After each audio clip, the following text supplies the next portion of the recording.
You can see a slight delay here. There was a delay in having this main event to begin with. Remember how he started that 6th round? He scored a knockdown. He's coming forward. Here comes Holyfield, but he gets caught by a short right hand from Riddick Bowe. Boxing is one of the most famous contact sports in the world. In the middle of the last century, with the beginning of the era of television, boxing acquired the status of the most popular martial art in the world. In today's video, we are going to take a look at the history of boxing from the perspective of the best boxing fights, which had a huge, epic-making significance in the history of boxing. These are legendary fights that filled huge stadiums, grabbed the attention of hundreds of millions of spectators, and forever changed the history of boxing itself. If you enjoyed watching this episode on our channel, please click the thumbs up and subscribe to the world of boxing. Here, we grab a sense of nostalgia and recall the best fights in the ring, which go down in the annals of boxing history.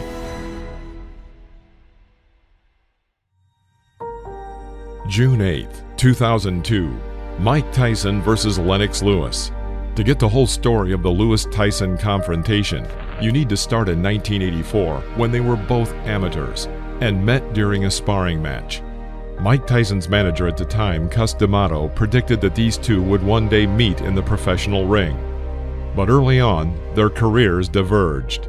In 1987, when Tyson became the absolute world champion, Lewis was preparing for his second Olympiad, in which he eventually won gold.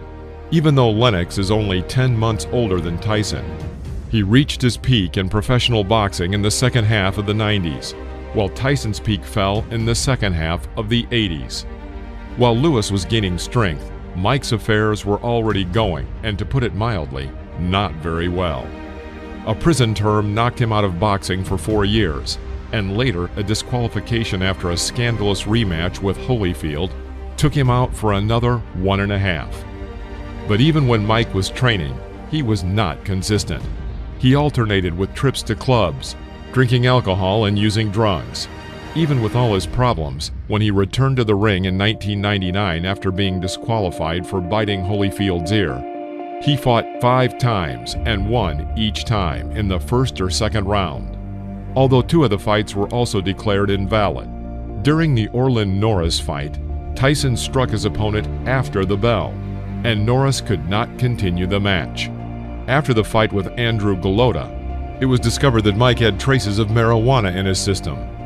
But few people paid any attention to it. The industry started talking about the possibility of a Lewis-Tyson fight, and the combination of these 2 names excited everyone. In early 2001, talk began about the fact that Lewis and Tyson could meet after Lewis defended his titles against Hasim Rahman. But Rahman's right hand almost ended that dream. Luckily, Lewis won a spectacular revenge match, and then the big fight was announced during a press conference on the 22nd of January 2002, with the fight being held on April 6th in Las Vegas. I was going to rip his heart out. I'm the best ever. I'm the most brutal and vicious and most ruthless champion there's ever been. My style is impetuous. My defense is impregnable. And I'm just ferocious. I want your heart. I want to eat his children. Praise be to Allah. Despite the fact that Lewis had a contract with HBO and Tyson with Showtime, the fight was allowed to continue. For the sake of such a large event, even the rival cable networks came to an agreement. But after Tyson got into a fight at a press conference during which he bit Lewis on the leg, Nevada deprived Mike of his license. All the major boxing states of California, New York, and Texas joined the protest against Tyson's behavior. As a result, the fight went to Memphis, Tennessee, where local sponsors paid promoters $12.5 million to host the fight. Both boxers earned record fees for that time, with Tyson receiving more than $30 million and Lewis in the area of $25 million. Lennox was the favorite at 2-1. Many observers noted that the real breakdown was 4-1 or maybe 5-1, but the charisma of Mike Tyson played a role in influencing many to put their money on his victory, which was reflected in pre-match odds.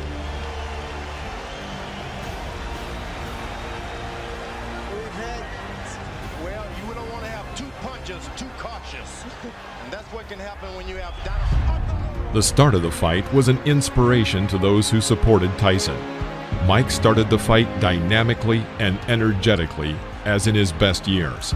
However, Lewis was not going to take the blows and responded to the opponent's aggression with a series of uppercuts. It was with these blows that Lennox tried to meet Tyson's attack, though his strategy also included using clinches to stop Mike. 50 pounds. You better fight Tyson. You better fight him. You better fight him good. You start. The most memorable moment of the first round was the performance of Tyson's left hook, which suggested that maybe Lewis was not such an obvious favorite in this fight. However, pretty quickly it became clear that Mike's resources would not last long. Already in the middle of the second round, Lewis started strategically hitting Tyson at the moments when Iron Mike was ready to launch an attack. And delivered shot in. That's the danger of fighting a taller guy. But he's doing an excellent job of out-jabbing him now. In the third round, Tyson got a grip and started pressing again and applied a heavy left hook, which clearly made Lewis pause and begin to act more carefully. Lennox worked neatly, quickly, and focused on defense, realizing that even this version of Iron Mike could knock down any opponent with one precise blow. By Lennox Lewis, but he is always dangerous. Lennox Lewis has been holding too much. George, he's also been punching the crap out of him. Lewis told us that no matter what, Ronnie Shields spent 8 weeks teaching Mike Tyson techniques. And we see less bobbing and weaving. In round 4, Lewis went on the counterattack and Tyson fell. For many, a turning point had been reached and the outcome of the fight became obvious. Lewis did not shock Tyson. The problem was how Tyson fell and how hard it was for him to get up. The first round saw the good old Iron Mike. Now, a few rounds later, it was obvious that age and lifestyle had taken its toll, and even a violation for a low punch by Lewis could not change the outcome. Connecting on 27 for 69%. In the fourth round, Tyson 5 of 27. Lewis, that long jab stops anything. In round 5, Lewis acted primarily with quick and easy jabs, rarely using his right hand. Such excessive caution infuriated Lennox's trainer, Emmanuel Stewart. Because you got a dead man in front of you, and you still do this. Just let that shit go. This fight is all the way. You gonna fuck around and let him catch you with some shit if you don't watch.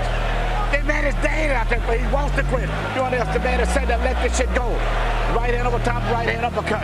Stay alert, Lennox. Any longer this fight going, this man is dangerous. You better get him out of here. Exactly. Goddamn right. This is ridiculous. As Lewis later recalled, he had injured his hand and wanted to give himself a couple of rounds of rest, but did not dare to tell the coach about it, even though the coach was angry with his current style. Lewis stopped favoring the injured hand, and from that moment on, the duel turned into a one-sided performance, with Lennox clearly outperforming Tyson, who became exhausted and began to miss out on important opportunities. Still there waiting. Still there waiting. All you have to know is that so far, it's all Lewis. Sometimes he pushes him away. He just doesn't have the power now. Clearly the aggressor inside the ring. Sometimes maybe your corner should come in and rescue your fighter. It's not going to get any better for him.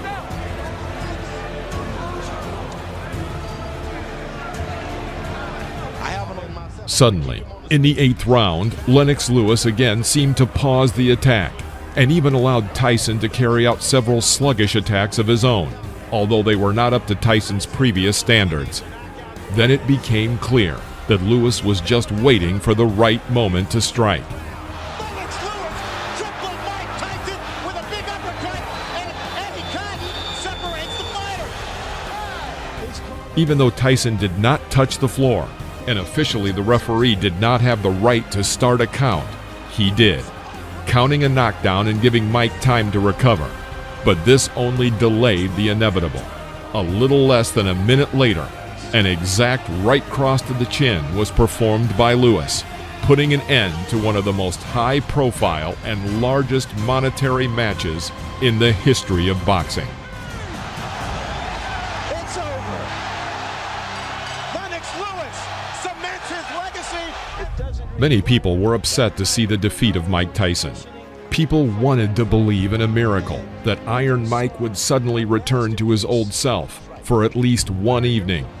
But that Tyson was bygone, a champion of the 80s. Because of his reputation, Tyson got a fight with Lewis, who at the moment was unquestionably the best heavyweight in the world. As for Lennox, the victory was perhaps the most enjoyable in his career, although he did not encounter much competition. The 90s gave boxing fans a lot of spectacular fights, and the pragmatic style of Lewis was sharply criticized. Plus, he was an outsider to the Americans. Because of his style, many from the United States questioned his real boxing talent and fighting character. Before the fight, they said that Lewis did not have the courage, and that Tyson in his current condition would throw him off the throne. But in reality, everything turned out differently. Lewis beat and knocked out the one who, in the eyes of the mass public, was a real monster. A monster who claimed that he was eager to devour Lewis's children. But, as it often happens, all the negative energy burns out at the end of the fight. We would like to end this story showing blows where the once ruthless Tyson merely wiped the sweat off of Lewis's brow. How sorry are you guys that this fight did not occur many years ago when you were at your best and probably you weren't quite as old either? Well, you know, the funny thing about that is, you know, heavyweights mature at different times. I would say Mike Tyson matured at 19. Nothing was standing in his way at that time. He ruled the planet at that time. But I'm like fine wine. I come along later on, and you know, I learned my art, and I went along, just took my time, and I came along and just ruled. I'm ruling now. Mike, are you sorry this fight didn't take place years ago? It wasn't meant to be. I've known Lewis ever since he was 16, 15 years old. I have mad respect. Everything I said was in proposition for promoting the fight. He knows I love him and his mother, and I know if he thinks I don't have respect and don't love him, he's crazy. So you're saying a lot of the behavior, Mike, is just to sell tickets, and that doesn't represent your true feelings? Well, he knows who I am, and he knows I'm not disrespectful. I respect this man as a brother. He knew me ever since his friend Bernie and Cuss were together, and he knows I have the much respect for him. Like I said before, he's a magnificent, a prolific fighter, and he should continue fighting. I would just love for him to give me another shot.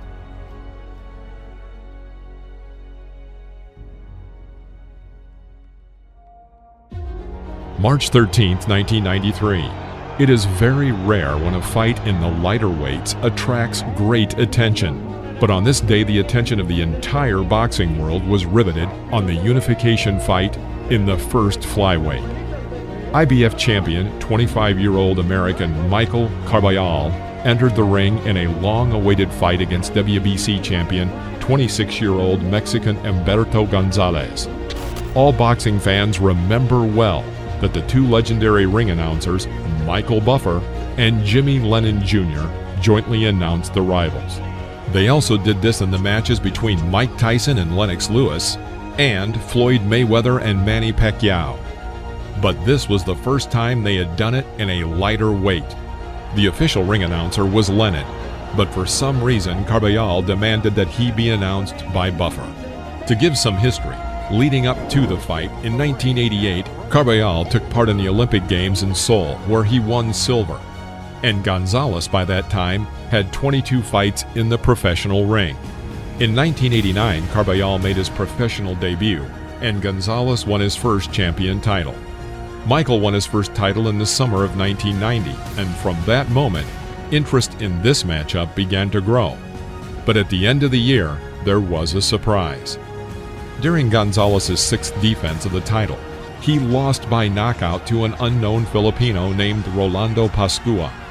Gonzalez was unable to take revenge, because in the next fight, Pascua lost the title, and Gonzalez instead met with the winner of that fight, Melchor Cab Castro. Gonzalez regained the title and defended it 4 times, which brought back interest in the fight with Carbajal, who by now had 6 successful defenses of his own IBF belt. There was such a stir around this confrontation that in the 2 months before the fight, Carbajal and Gonzalez appeared on the covers of many magazines and newspapers in the U.S. and Mexico. Their fight was the first in the history of the flyweights to top the pay-per-view show. Each received $1 million for the fight. Carbajal and Gonzalez became the first boxers in the history of these weight classes to earn $1 million. This surpassed the previous earnings record for the fight between Oscar de la Hoya and Jeff Mayweather. Any questions here? Let's get it on. There's more shtick in this ring right now. Who got here? All right, here we go. It's scheduled for 12. The unification might be top of that.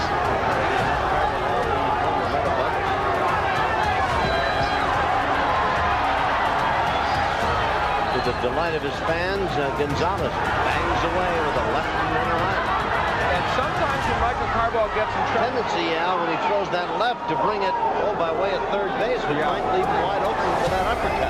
yeah, and Carbajal has a good right hand. Now, on the inside men, good punchers, good technicians. Carbajal may be a little better technician, but Gonzalez is tough as you would want. Gonzalez went on the offense from the very first rounds of the fight, and Carbajal was forced to work the counterattack. In the second round, Gonzalez increased the pressure, while Humberto periodically changed his stance, with the left-handed stance being the most effective. It was in this position that Gonzalez knocked down his opponent in the second round. Sailed over the head of Humberto Chiquita Gonzalez. And you know, down goes Carbajal. Solid left hand, sent him flat on the back of his lap. The counter's at 5. 6. from Gonzalez in the left-handed stance. So Carbajal finds out about the power of Gonzalez, and I don't think they want Carbajal on the ropes, which is where he is. Well, there's a lot of rounds yet to be fought. There's the bell. He looks at Gonzalez and makes a face at him as he goes by. That didn't hurt Gonzalez at all. All right, Ruben.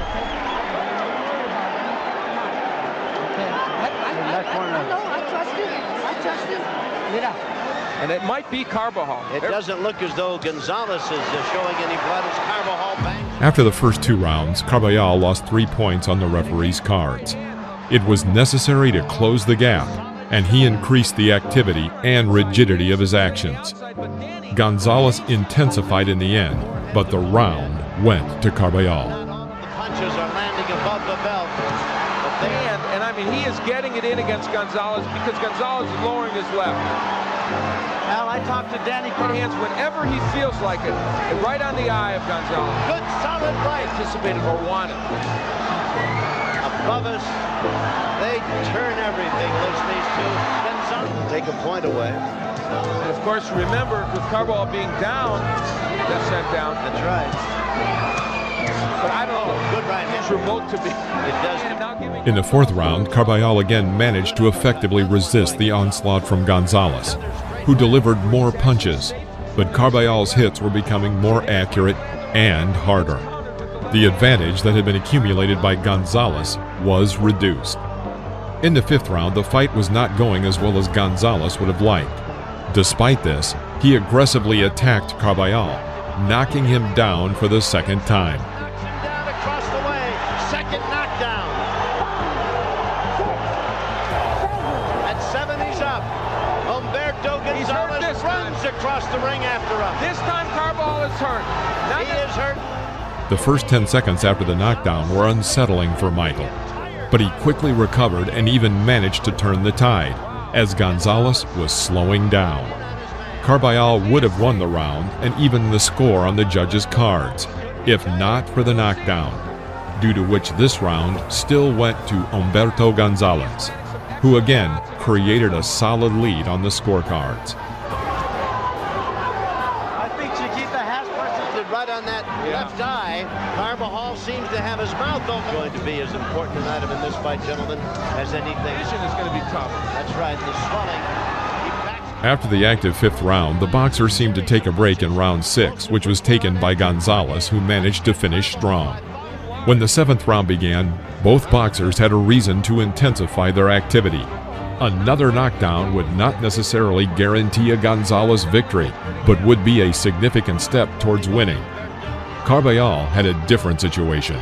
it would be difficult to win back 4 points and take the lead in 6 rounds, because he had to literally snatch victory from Gonzalez's hands.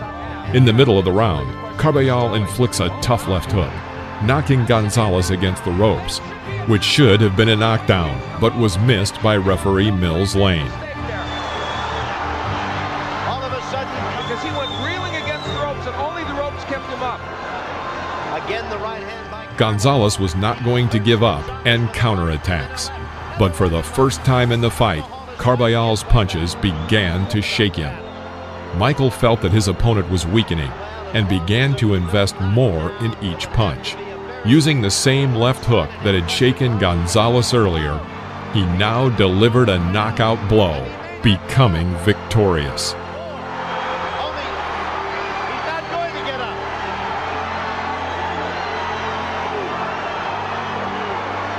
The fight was the fight of the year and marked the beginning of the Carbajal-Gonzalez trilogy.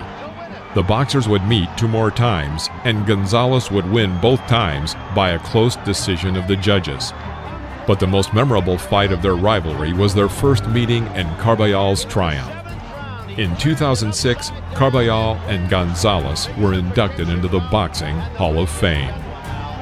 The punch that did it was a huge left hook after he had hurt Gonzalez early in the round. And 4 points. He had been knocked down twice. First in the second and again in the 5th. Neither one gave it in. They just fought their hearts out. And for this man, the winner, to turn it all around in the 7th round, trailing on every judge's scorecard. Amazing.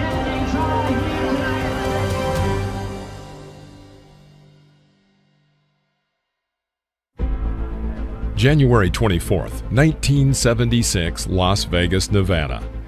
Former world super heavyweight champion, 27-year-old George Foreman, enters the ring for the first time in 15 months after being defeated by Muhammad Ali. His rival is 34-year-old Ron Lyle, who also suffered an early defeat by Ali, despite being ahead on the judges' cards when the fight ended. After that defeat, Lyle stepped into the ring against one of the greatest punchers in super heavyweight history, Ernie Shavers, and beat him by knockout. Both Foreman and Lyle received very solid royalties for the fight at that time in the mid-1970s. Big George earned $250,000, while Lyle received $140,000. Of George Foreman and, for that matter, of Ron Lyle, each speaking for itself. Crossroads fight. Ron Lyle began the fight with an incredible sweeping blow, with which he immediately made it clear to Foreman his purpose for entering the ring. After the initial blow, the boxers acted more conservatively, working with jabs. Foreman took the center of the ring and tried to hold it, while Lyle moved around Foreman. Though he has a tendency to go far as you can around, Lyle showing foot movement. In the first 2.5 minutes, the fight turned out to be tactical. But when 2 strong boxers meet, sooner or later, something exciting will happen. And with 25 seconds remaining in the first round, there was a clash. Lyle throws a powerful right hook and seriously shakes Foreman. Lyle, and he's got Foreman in trouble. He's got him in trouble. George staggering off the rope. Foreman stops the attack with a clinch. And then Lyle simply does not have time to respond. The round comes to an end. A late flurry by Lyle, staggering George, who comes wobbling really back toward his corner. We're not breaking for The second round, Lyle starts the same as the first, realizing that Foreman could not fully recover from the previous round. Lyle no longer danced around Big George, but began to put pressure on him. left jab, and that's what he must do.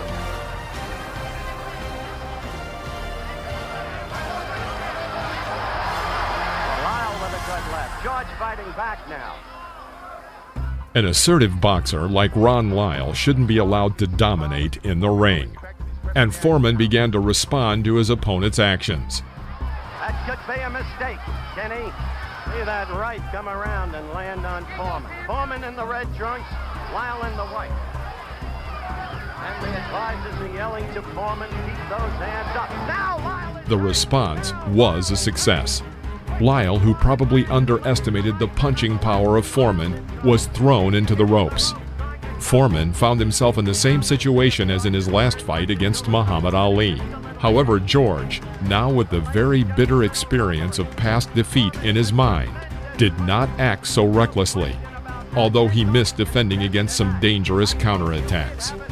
In the first round, Foreman was saved by the bell, but now their positions were reversed, and it was Lyle who was in the position of waiting for the bell, and he also received a lucky break. Due to a mistake of the timekeeper, who was probably caught up in the spectacle of the fight, the second round lasted only 2 minutes. No saving by the bell. Despite what happened in the second round, in the third, Lyle opened aggressively. An overhand right.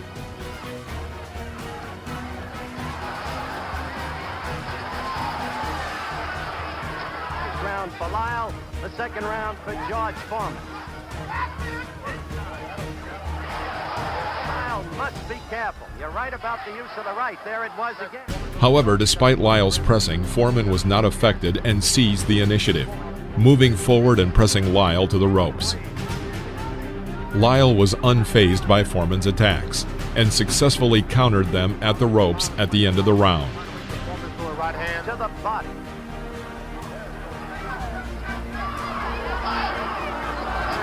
Foreman the red trunks, Lyle the white. Lyle. We're back for the start of round 4.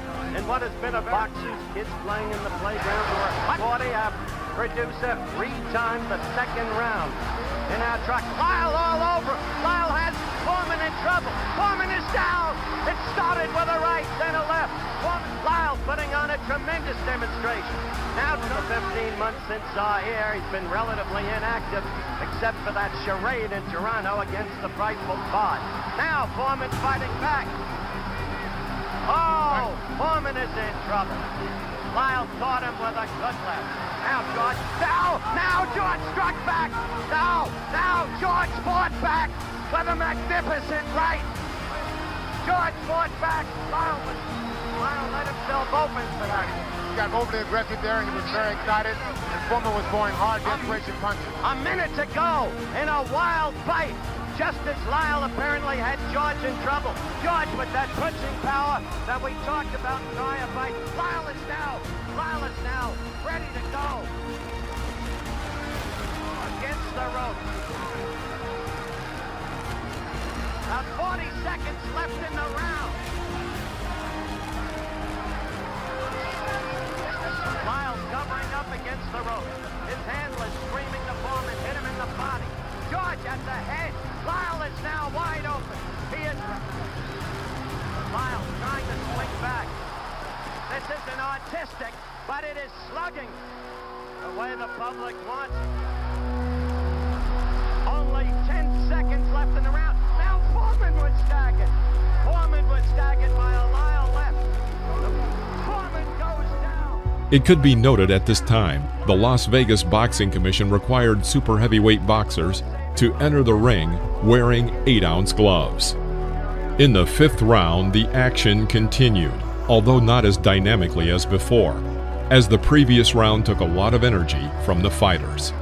Despite this, the amount of dynamite that was in their fists remained the same. Staggering all over the ring.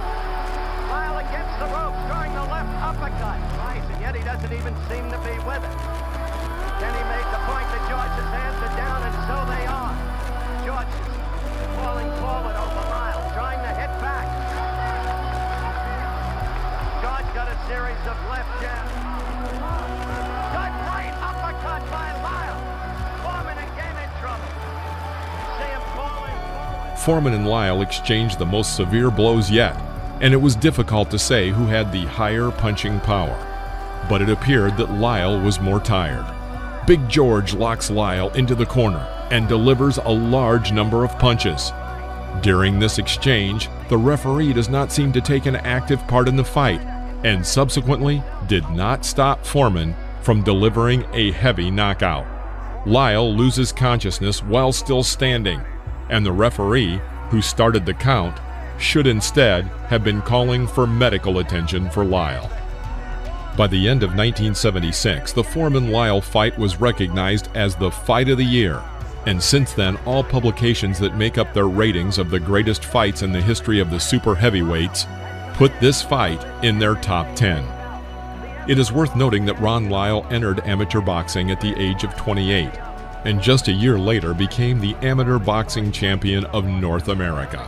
In the professional ring, he made his debut at the age of 30, and after 4 years, rose to fight Ali. Against Foreman, as in the case of Ali, Ron Lyle won the fight on the judges' cards. Even though Lyle has never been a world champion, he is considered one of the strongest boxers of the Golden Super Heavyweight division. As for Foreman, he made an impressive return from his first and very disappointing defeat in his career, and this victory led him to a second fight with Joe Frazier. Serious, so this was really a serious bout. I was off, I was rusty, and this is what happens to you when you stay out of boxing. You get knocked down, but I feel I'm a champion at heart. I can always get up and win fights. I think that all credit should be given to Ron Lyle. This is the world of boxing. Thank you for watching. Please press the like button and comment below, as well as subscribe to the channel so you won't miss any new episodes about legends of the past.